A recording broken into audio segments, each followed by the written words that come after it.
First of all, can we all like celebrate Dan? Is this a huge deal or what? This book, come on, send him so much love. I mean, come on, man. I am drooling over sinking my teeth in this masterpiece because that is what it's going to be.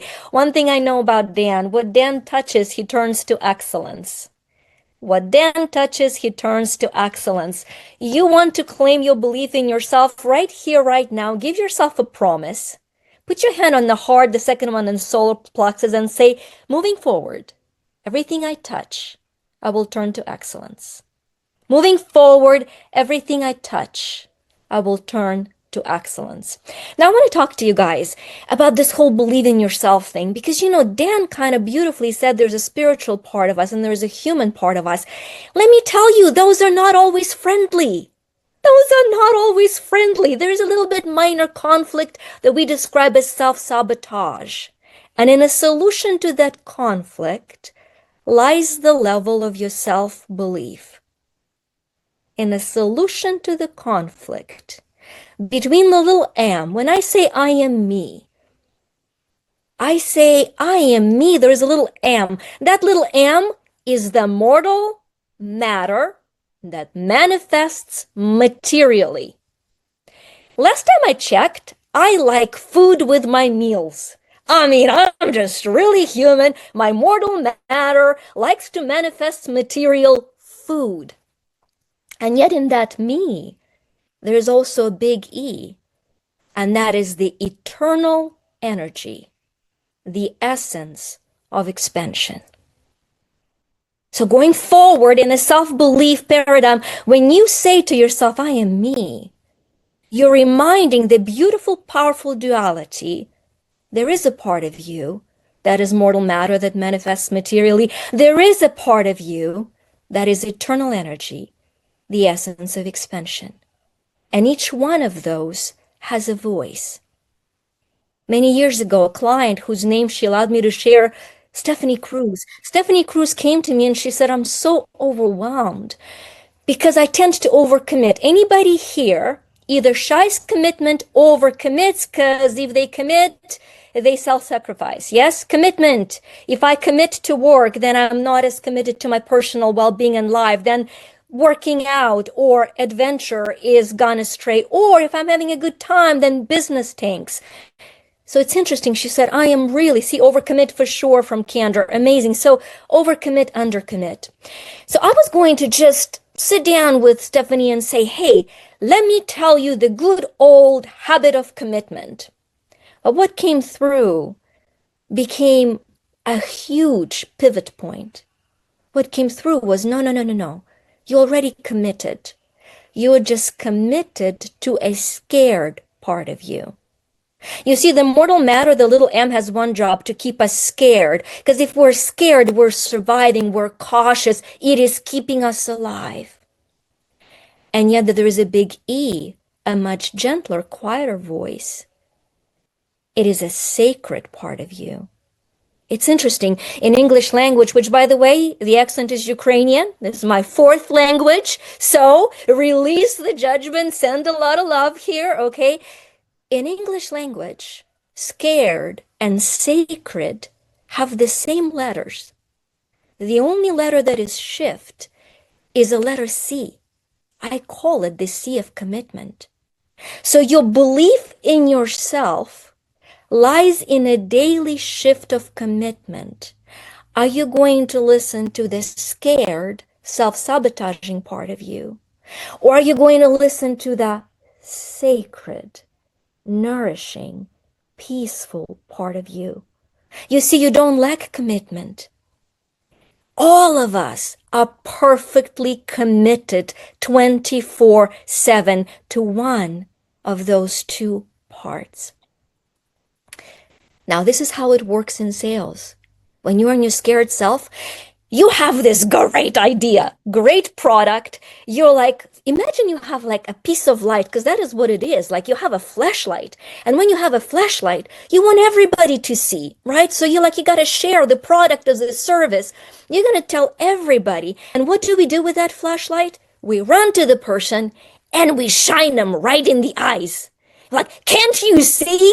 Can't you see this price has to be reduced? Can't you see? They're like, what? They're blinded. They're blinded. When we direct the light of our excitement into someone's eyes, they cannot see. They're blinded. And so the shift for us today is from being a person with a flashlight who's running around from market to market looking for the person to shine the light into the eyes to becoming a lighthouse. What is the job of a lighthouse? To be consistent, to be present, to be always showing the way, to be the light that others seek, not run away from.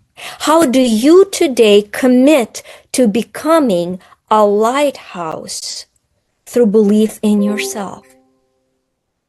The first step is to realize you cannot believe in yourself greater than you believe yourself. Do you believe yourself? Do you believe yourself? Once you believe yourself, your belief in yourself grows. In over 15,000 sessions, I've discovered that the shortcut to fulfillment, far beyond success or even significance, is your connection to your infinite worth. You see, all of us either believe that what we do makes us worthy, or we believe we're worthy of doing anything we want to do. The first one is the scared, the little m. If only I get another certificate. If only I hit that $1 million producer, $5 million producer. By the way, Dan knows, walked away from 28 million pending in real estate, me, right here, when the sacred voice said, and now you open your coaching company, you to shine. Did the scared self like that? Nope. Did my broker though? Yep. So going back to when you align yourself with your worth. Now, what is your worth? You have heard it said that your network defines your net worth. Yes, you guys have heard it. So for your performance, if you are talking to the agents or the lenders or the businesses that are struggling, whether you want it or not, your subconscious is coding for struggle. We're not talking about toxic people. We're just talking about right now in this room. I want everybody to not think about the elephant. Do not think how big and gray it is. Don't think that it could be pink. By golly, do not think of its big ears and definitely not its trunk. Stop thinking about its trunk.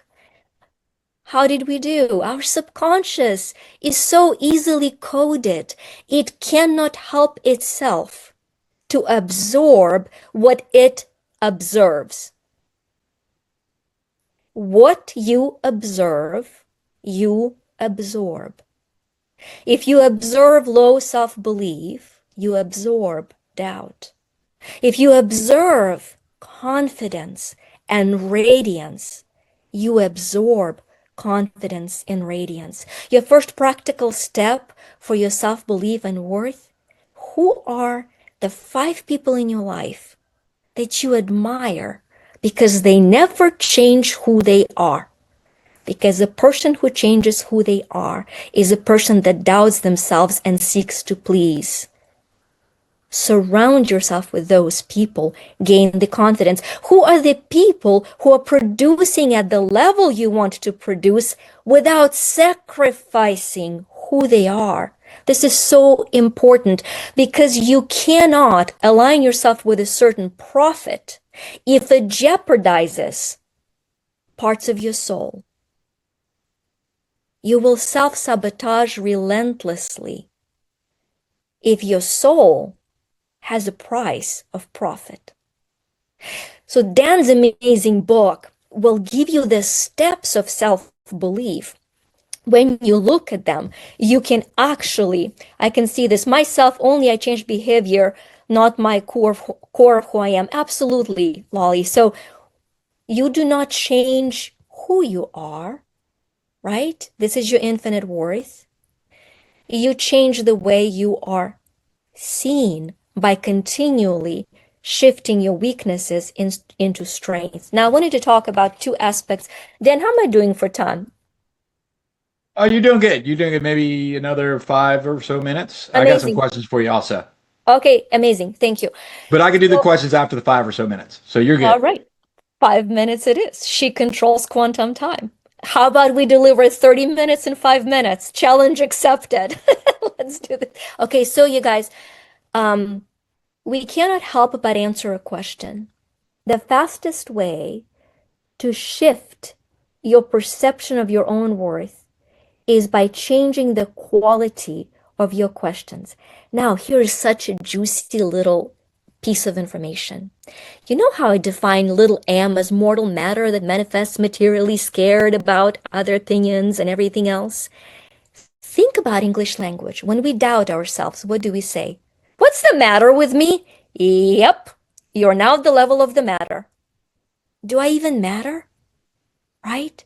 The doubt speaks literally in the language of the matter. What's wrong with me? Never ask the question about self or others. What's wrong? Because the subconscious, a willing servant, will ask you, do you want a short list or a long list? Do you want a long list of what's wrong with the situation? So when things are tough, when economy is challenging, which translates to a great opportunity, by the way, we love challenging economy because it is a seed for great opportunity. The question you want to ask is, what is the best possible solution? Super easy. Whatever situation you're facing, coming from a self-belief of being equipped for solution, you're going to ask, what is the best possible solution? Write it down. And if there was a better solution, what would it be? Stretch your capacity. You will be amazed. Now, everything exists in forms of possibility. Right now, maybe you believe that it's possible for Dan to have a 20 million, 30 million, 50 million year, but it is not possible for you. So your first conversation is, what if it were possible for me? No attachment yet, no control. What if it were possible for me? And then we take it from a possibility to probability. If it were possible for me to have a 25 million year, how would I make it probable? And your powerful mechanism of subconscious mind will start coming up with probable solution. And then $1 million question. And of all of these probabilities, which one has the highest purpose and profitability? Because why would you sacrifice your purpose for profit or your profit for purpose? But until you make your subconscious mind work in your favor, it will sabotage and dance from genetics of generations. I was born in the Soviet Union. I grew up every summer in a village without indoor plumbing. Yeah, the well water was amazing and healthy. Going to the outhouse in the middle of the night for 5 minutes to cross the field was less than exciting for a 3-year-old. The phenomenal thing that growing up in that circumstance gave me was to know, that's what I want to finish with self-belief, that no one and nothing can touch the sacred secret of who you are until you invite them to come and spit into your soul. So right here, right now, is the last moment you let anybody on this planet to offend you in any way. It is over. No one and nothing will never offend you. Why? Because you have a sacred secret core that is untouchable, that is worthy, that is powerful, And that is being fully activated for a life of significance that you came. There are only three limiting beliefs that develop into hundreds. One, I'm not enough. Two, I'm so different, nobody gets me. Three, what I want is just out of my reach.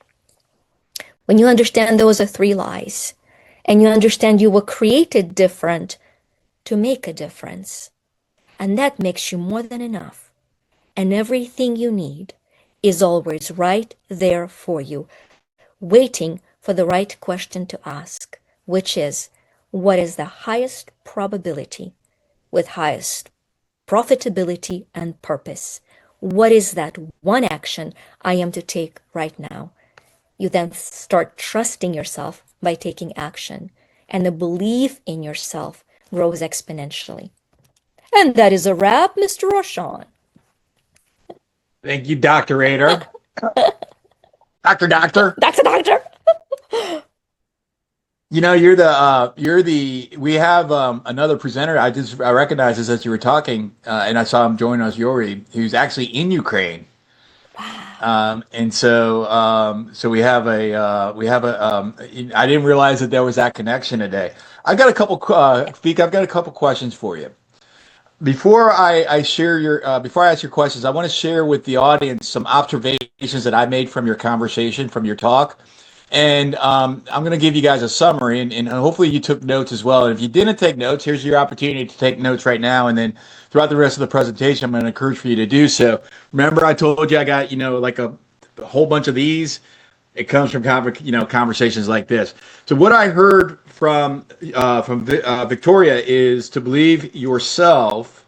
When you believe yourself, then you will believe in yourself. And I think that's it's amazing, sort of, tool to allow for us to be able to get the best out of ourselves. I had an interview yesterday. Vika, do you have a little bit of time to hang on here? Because I want to tell a story real quick. Yeah, I had an interview yesterday with Leo Perea. Does anybody know who Leo is? Anybody? Scott does. Mindy from Indy. Ed, thank you. Ed actually helped me get that set up. Even though I've known him for many, many years, Ed, I'm grateful that you helped me get that set up. And Leo Perea was got his real estate license at 19 years old, and by the time he was 29 years old, he was the number one agent in all of Keller Williams Realty. He also created. Has anybody here ever heard of Remind? Anybody heard of that system, Remind? He's a co-founder of Remind, and he and his wife founded that, and then they went public with it, and then they sold. He also had another group called the Washington Capital Partners Group. They lended $2 billion in hard money loans. He was also the president of the National Association of Hispanic Realtors, and many, many other successes. And I asked Leo yesterday in my interview. By the way, the No Broke Months podcast for salespeople is where you can find these episodes, and you can also search it on YouTube. Just put in there No Broke Months on YouTube, and you'll find it, or you can get it on any of your Spotify or anything. And I asked Leo, I said, Leo, I went through that entire bio and I looked at him. I said, I got one question for you, man. How? And his answer was simple. It was because I believed I could. Now, he also mentioned that there was more mistakes and more setbacks than successes. Okay, so he's like, hey, Dan, you're reading off my highlight reel. And granted, that's a pretty damn good highlight reel. Okay, like that's an incredible highlight reel, right? But then there was also some big losses along the way as well. All right, but the point being is what Leo said to me. Here's a really, I'm going to say a perceived successful person. And I always use the word perceived whenever I use the word success. Because, success is subjective and it's meaningful to us. Okay, I don't have a right to say that Vika's successful or Dan is or Rocky is or Cindy is. That's for you to say or not say, because we all judge ourselves on different values. But I perceive Leo to be a very successful man. And when I asked him how and why, he said, because I believed. So that's what I got about believe yourself and believe in yourself. I also heard Vika say, observe what you observe, you absorb. So I would say that a little bit differently. I love the way Vika said it. Like here's the Dan translation of that is what you focus on expands. And so whatever you're focusing on, that's what you let into your life. That's what you let into your spirit, into your subconscious. I heard Vika say that when you change the quality of your question, for example, What's the matter with me? Has anybody here, by the way, ever had some sort of version of that question besides myself? Anybody? Yeah. Vika gave us a really, really great tool, which is what's the best possible solution. Okay. Another way you could maybe consider asking that is what's the next best possible solution? So you always know that there is an answer to that question.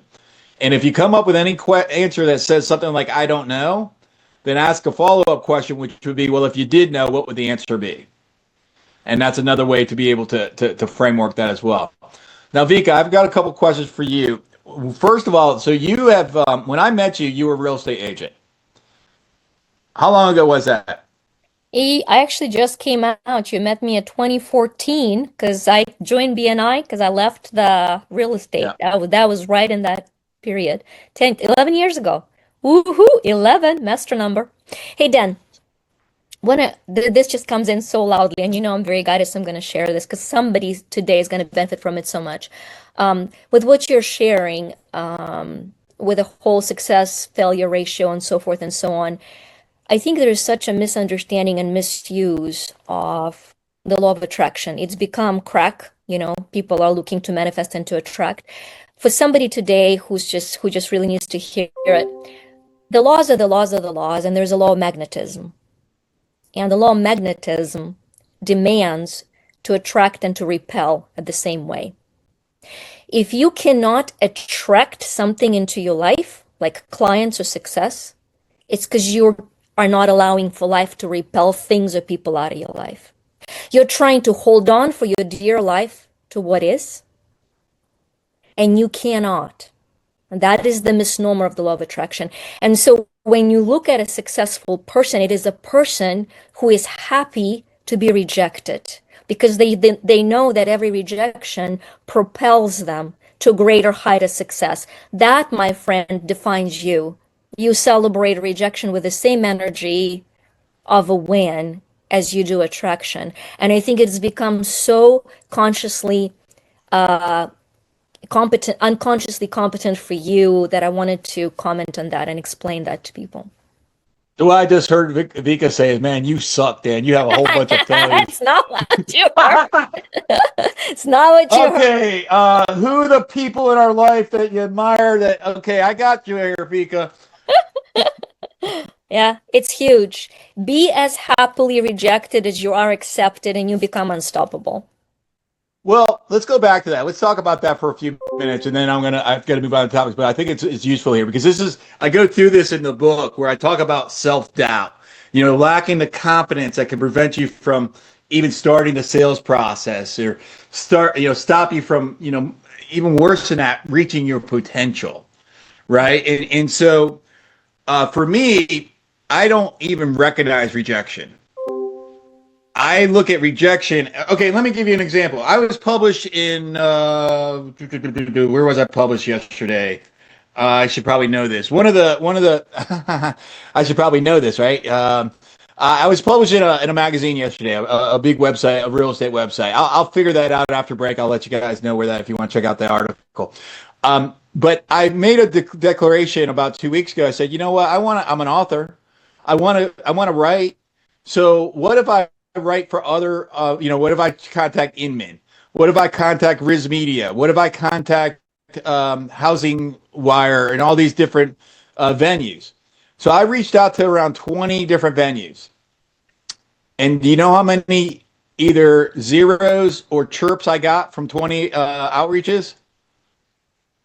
19. Okay. And I got one yes. See, the thing is we look at that one yes, and you're like, oh my goodness, look at that. Dan's successful. He got that one yes. He got published yesterday.